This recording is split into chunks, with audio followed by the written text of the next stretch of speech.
Hello class. आज पढ़ेंगे हम आपका पाठ 5 शासक और इमारतें। ठीक है, ये आपका 5वां पाठ है। आपके 4 पाठ कंप्लीट हो गए। 4 पाठ में हमने पढ़ा था मुगल साम्राज्य, जिसमें हमने पढ़ा था कि बाबर कौन था, बाबर कहाँ से आया था, बाबर का बेटा कौन था।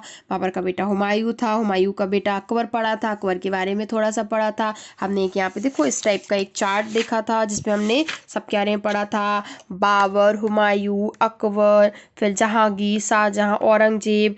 ये कुछ इनके क्या है ना, मतलब बहुत ज़्यादा फेमस, मतलब ये बोल दो ये प्रसिद्ध इनके सम्राट थे मुगल साम्राज्य की। ठीक है, मुगल साम्राज्य में आपने इनके बारे में थोड़ा थोड़ा पढ़ा कि ये कब बैठे राजगद्दी पे, कब तक इनने राज किया। ठीक है, इसके अलावा मैंने आपके इसके क्वेश्चन आंसर भी करा दिए थे आपको। ठीक है, अच्छा, क्वेश्चन आंसर के लास्ट में याद रखना, इसके लास्ट में आपको महत्वपूर्ण बिंदु लिखने हैं जिनकी मैंने फोटो दी थी आपको। ठीक है, वो आपको कैसे लिखना है, पहले महत्वपूर्ण बिंदु, फिर नंबर डाल के 1 2 3 करके सारे के सारे लिखने हैं। ओके, चलो अब मैं आपको बताती हूँ पार्ट 5 में क्या पढ़ना। पहले तो देखो पार्ट 5 में कितनी सारी आपको, ये देखो कुछ चित्र दिख रहा है, 1 2, ये देखो 3 4 5, ये देखो कुछ कुछ चित्र दिख रहे हैं। देखो ये देखो, दिख रहा है, ये देखो इसको तो देखा ही होगा आपने।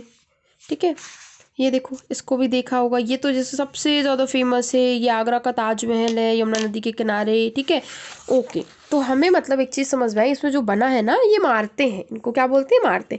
हमें अभी हम पढ़ के आए हैं मुगल साम्राज्य के शासक यानी सम्राट। अब हमें उन शासक के द्वारा बनाई गई इमारतें पढ़ना है। ओके, चलो अब स्टार्ट करते हैं हम पार्ट 5 शासक और इमारतें। किस शासक, मतलब शासक ने कौन सी इमारतें बनवाई।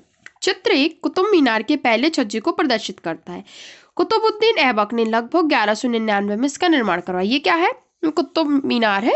इसका निर्माण किसने करवाया था, कुतुबुद्दीन ऐबक ने। कब, 1199 में। छज्जे के नीचे छोटे मेहराब तथा ज्यामिति रूपरेखाओं द्वारा निर्मित नमूने को देखो। देखो ये देखो, ये नमूने दिखाने को बोल रहा है। ठीक है, देख लिए हमने। अब क्या आपको, मतलब कि यह अभी जो अभिलेख है ना, इनमें जो पट्टियां लिखी है ना, ये देखो ये तो ये बोल रहा है, क्या आपको छज्जे के नीचे अभिलेख में 2 पट्टियां दिखाई दे रही है। ये अभिलेख अरबी में लिखे, किस भाषा में लिखा है यहाँ पे, अरबी भाषा में। ये देखो मैं थोड़ा सा जूम करती हूँ, ये देखो। ठीक है, ओके, क्या आपको छज्जे के नीचे 2 पट्टियां दिख रही है, ये अरबी में लिखे हैं। ठीक है, गौर करें कि मीनार का बाहरी हिस्सा घुमावदार और कोणीय है। कैसा, ये थोड़ा घुमा हुआ है।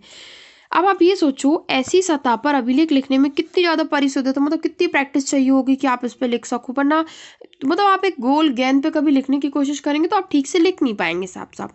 तो ये तो इमारत है, वो भी घुमावदार। ठीक है, तो परिशुद्धता की आवश्यकता होती है। सर्वाधिक योग्य कारीगर इस कार्य को संपन्न कर सकते हैं। जो अच्छे कारीगर होंगे वही इसको बना सकते हैं। ओके, याद रखें कि 800 वर्ष पूर्व कुछ इमारतें पत्थर या ईंट से बनी होती थी। ठीक है, 13वीं शताब्दी में कुतुब मीनार जैसी इमारत को देखने वालों पर कितना प्रभाव पड़ा होगा। तो देखिए कितना अचंभित हुए होंगे उस टाइम पे, इतनी बड़ी इमारत को ऐसे बना पाना कितना मुश्किल था। ठीक है, 8वीं और 18वीं शताब्दियों के बीच राजाओं तथा उनके अधिकारियों ने 2 तरह की इमारतों का निर्माण करवाया। 8वीं और 18वीं शताब्दी के जो राजा थे ना, वो क्या करते थे, 2 प्रकार की इमारतें बनवाते थे। पहली इमारत में सुरक्षित, संरक्षित तथा इस दुनिया और दूसरी दुनिया में आराम विराम की भव्य जगह, जैसे किले, महले, मकबरे। दूसरी श्रेणी में मंदिर, मस्जिद, हौज, कुएं, सराय, बाजार जैसी जनता के उपयोग की। मतलब पहले में वो क्या करते थे, अपने लिए या जो मतलब दूसरे विदेश से जो लोग आ रहे हैं उनसे मिलने, उनके आराम विराम के लिए, और थोड़े भव्य किले टाइप के जो दिखाने के लिए होते हैं। ठीक है, वो बनवाए जाते थे, जिसमें वो अपने किले बनवाते थे लड़ने के हिसाब से, संरक्षित, उसको अपने आप को संरक्षित रखने के लिए कि कोई युद्ध कर दे तो वो उससे बचने के लिए अपने आप को किले बनवाते थे, बड़े बड़े महल जहाँ पे रानी और राजाएं रहते थे। ठीक है, और मकबरे बनवाते थे। ठीक है, मकबरे में क्या होता है, इन लोग में मकबरे बनवाए जाते हैं। जैसे कोई ये लोग कब्र बनवाते हैं ना, जो उसके ऊपर जो मतलब जो उसके ऊपर इमारत बनवाते हैं उसको मकबरा बोलते हैं। ठीक है, दूसरी साइड में बनवाते थे मंदिर, मस्जिद, हौज, कुएं, सराय, मतलब जो जो जनता के उपयोग में आते हैं ना, वो जैसे मंदिर हो गया, मस्जिद हो गया, जो मतलब जनता यूज करती, जो लोग यूज करते हैं, उनकी प्रजा यूज करती थी।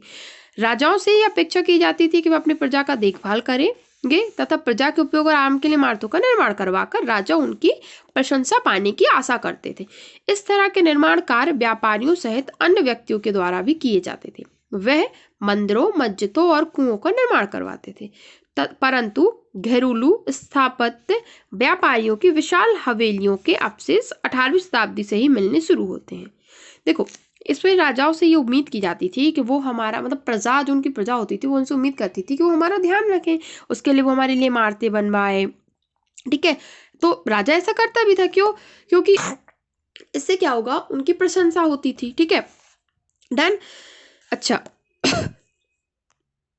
इसके अलावा मंदिर, मस्जिदों का, कुएं का निर्माण तो करवाते थे, लेकिन हमें अधिकतर मतलब घरेलू जो मतलब घर के लिए जो स्थापत्य होते थे ना, जो व्यापारियों के लिए बड़ी बड़ी हवेलियां बनती थी, या घर वाले जो अपने लिए रहने के लिए वहां बनवाते थे, जो घर में रहने वाले लोग होते हैं, वो उनके तो जो आपके अवशेष मिलते हैं ना, तो जो खुदाई करने के बाद अवशेष मिलते हैं ना, जिससे पता चलता है कि पहले क्या क्या कैसे बना था, वो 18वीं शताब्दी से ही मिलते हैं। ठीक है, ओके।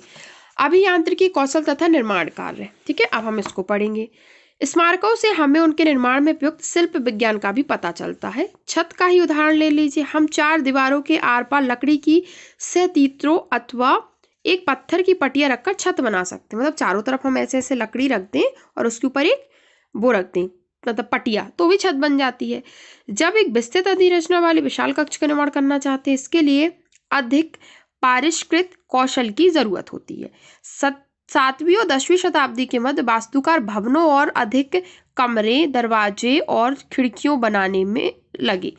छत मतलब 7वीं 10वीं शताब्दी तक क्या हुआ था, जो वास्तुकार थे ना, जो भवन निर्माण करते वास्तुकार कहलाते हैं, वो आपके भवनों में बहुत ज्यादा कमरे भी रखने लगे थे, खिड़कियां बनाने लगे थे, दरवाजे बनाने लगे थे, क्योंकि जब तक क्या है ना, थोड़ा सा निर्माण कार्य अधिक होने लगा था। अच्छा, इसके अलावा छत, दरवाजे और खिड़कियां अभी भी 2 ऊर्ध्वाधर खंभों के आर पार एक अनुपस्थ सेती रखकर बनाए जाते थे। ठीक है, मतलब वो जो लकड़ी के सहारे खड़ा करते हैं ना, जिसको, उसको सहतीर बोलते हैं। ओके, वास्तुकला की यह शैली अनुप्रस्थ तोड़ा निर्माण कहलाती है। मतलब ये जो ऊर्ध्वाधर खंभे खड़े करते हैं ना लकड़ियों के थ्रू, फिर उस पर एक पटिया रख देते हैं, उसको क्या बोलते हैं? अनुप्रस्थ टोड़ा निर्माण। 8वीं से 13वीं शताब्दियों के बीच मंदिर, मस्जिद, मकबरे, सीढ़ीदार कुआं से जुड़े भवन निर्माण में शैली का प्रयोग होता था। कहाँ कहाँ ये शैली यूज करते थे? अगर आपसे पूछे अनुप्रस्थ टोड़ा निर्माण शैली कहाँ यूज करते थे? मस्जिद, मंदिर, मकबरे, सीढ़ीदार कुआं, बावड़ी बोलते हैं ना कुआं को, बावली, ठीक है, इनमें ही करते थे। अच्छा, ये भी पढ़ा देते हम आपको।